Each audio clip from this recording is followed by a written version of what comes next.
Hi friends, അസ്സാം വലൈക്കും. Welcome to my channel. എന്തൊക്കെയുണ്ട് വിശേഷം? എല്ലാവരും സുഖമാണെന്ന് കരുതുന്നു. അൽഹംദുലില്ലാ, ഞാനും സുഖമായിരിക്കുന്നു. ഇന്ന് നമ്മൾ ഇവിടെ പുതിയൊരു വീഡിയോയുമായിട്ടാണ് വന്നിട്ടുള്ളത്. നേരെ വീഡിയോയിലോട്ട് പോവാം. ഇന്ന് നമ്മൾ തയ്യാറാക്കാൻ പോകുന്നത് ഒരു നാടൻ വിഭവമാണ്. അതായത് പടുകൂട്ടാൻ, നാടൻ കൂട്ടാൻ എന്നൊക്കെ പറയും. അപ്പോൾ അതിൻ്റെ കൂടെ ഞാൻ സിമ്പിളായിട്ടുള്ളൊരു മത്തൻ കറിയുടെ റെസിപ്പിയും ഇടുന്നുണ്ട്. വീഡിയോ സ്കിപ്പ് ചെയ്യാതെ കാണണം. അതിന് വേണ്ടിയിട്ട് ഞാനിവിടെ ചേമ്പിൻ്റെ തള്ള ആണ് കേട്ടോ. അത് വിത്തിൻ്റെ കൂടെ ഉണ്ടാവുന്ന ആ വലിയ കിഴങ്ങാണ്. അതും പിന്നെ പൂള, ചേമ്പിൻ്റെ വിത്ത്, പപ്പാളി, കാവുത്ത് ഇതെല്ലാം ഇട്ടിട്ടുണ്ട്. ഇതിലെല്ലാം പച്ചക്കറി ഇട്ട് കൊടുക്കാം കേട്ടോ. പിന്നെ ചേമ്പിൻ്റെ തണ്ട് ഇതുപോലെ തൊലിയെല്ലാം ചീന്തിയിട്ട് നമുക്കിതൊന്ന് അരിഞ്ഞെടുക്കാം. ഇതുപോലെ കട്ടിയില്ലാതെ അരിഞ്ഞെടുത്താൽ മതി. തൊലി ചീന്തിയിട്ട്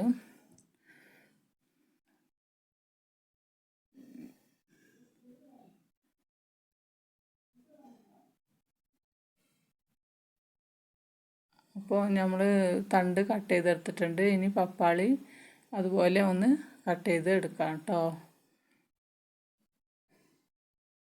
പപ്പാളി കട്ട് ചെയ്തെടുക്കാം. പിന്നെ കാവുത്ത് തൊലിയെല്ലാം ചെത്തിയിട്ടുണ്ട്. ഇനി അതൊന്ന് കട്ട് ചെയ്ത് എടുക്കാം. പിന്നെ എല്ലാം കട്ട് ചെയ്ത് കഴുകി നമ്മൾ വലിയൊരു കുക്കറിലേക്ക് ഇട്ട് കൊടുക്കാം.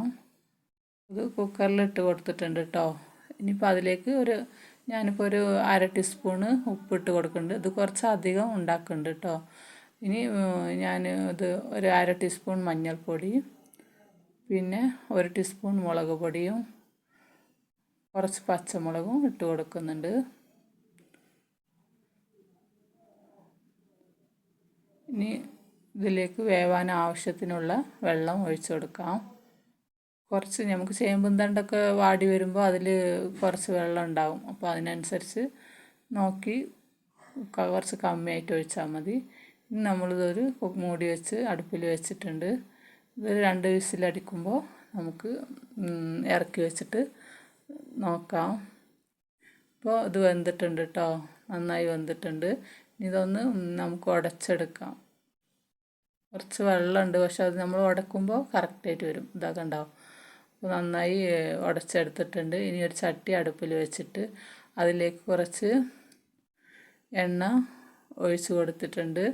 എന്നിട്ട് 1/2 ടീസ്പൂൺ കടുകിട്ട് കുറച്ച് കറിവേപ്പിൻ്റെ ഇല ഇട്ട് അതിലേക്ക് ഒഴിച്ച് കൊടുക്കാം.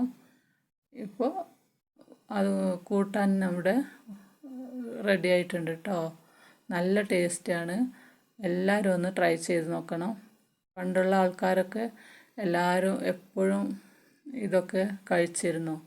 അതുകൊണ്ടാണ് അവർക്കൊന്നും അസുഖങ്ങളൊന്നും ഇല്ലാതെ ഹെൽത്തി ആയിട്ടിരിക്കുന്നത്. അപ്പോൾ എല്ലാവരും എല്ലാ പച്ചക്കറിയും ഇട്ട് കൊടുക്കാം കേട്ടോ. അത് ഇന്നതെന്നൊന്നുമില്ല, എല്ലാം ഇട്ട് നമുക്ക് ഇത് തയ്യാറാക്കിയെടുക്കാം. ചോറിൻ്റെ കൂടെയും കഞ്ഞീൻ്റെ കൂടെയും ഒക്കെ കഴിക്കാൻ നല്ല ടേസ്റ്റാണ്. പിന്നെ അപ്പോൾ ഇത്രയേ ഉള്ളൂ കേട്ടോ. ഇത് റെഡി ആയിട്ടുണ്ട്. ഇനി നമുക്ക് മത്തൻ കറി സിമ്പിളായിട്ട് അതെങ്ങനെ ചെയ്ത് നോക്കാം. അതിന് വേണ്ടി ഞാനൊരു കഷ്ണം മത്തൻ കട്ട് ചെയ്തെടുത്തിട്ടുണ്ട്. കുറച്ച് പച്ചമുളക് ഇട്ട് അതിലേക്ക് ഒരു 1/2 ടീസ്പൂൺ ഉപ്പിട്ട് 1/2 ടീസ്പൂൺ മഞ്ഞൾപ്പൊടി ഇട്ട് വേവാൻ ആവശ്യത്തിന് അതിൻ്റെ മേലെ നിൽക്കണ വരെ കുറച്ച് വെള്ളം ഒഴിച്ച് കൊടുക്കാം. എന്നിട്ട് ഇതുപോലെ ഫ്ലെയിം ഓൺ ചെയ്ത് വെച്ചിട്ടുണ്ട്. ഇനി കുറച്ച് തേങ്ങയും അതിലേക്ക് ഒരു വലിയ വെളുത്തുള്ളിൻ്റെ ഒരു പൊണയും പിന്നെ ഒരു 1/2 ടീസ്പൂൺ നല്ല ജീരകം ഇട്ടിട്ടുണ്ട്. അടുപ്പിൽ വെച്ചിട്ടുണ്ട്. അപ്പോൾ ഇത് വെന്തിട്ടുണ്ട് കേട്ടോ. ഇനി അതിലേക്ക് തേങ്ങ അരച്ചത് ഒഴിച്ചിട്ടുണ്ട്. ഇനി അത് ചെറുതായി ഒന്ന് തിളച്ചാൽ മതി. തിളക്കുമ്പോൾ നമുക്ക് ഫ്ലെയിം ഓഫ് ചെയ്യാം. എന്നിട്ടിതൊന്ന് താളിച്ചെടുക്കാം.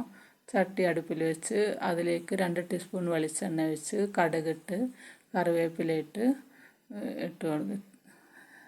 ഇപ്പോൾ കറി റെഡി ആയി.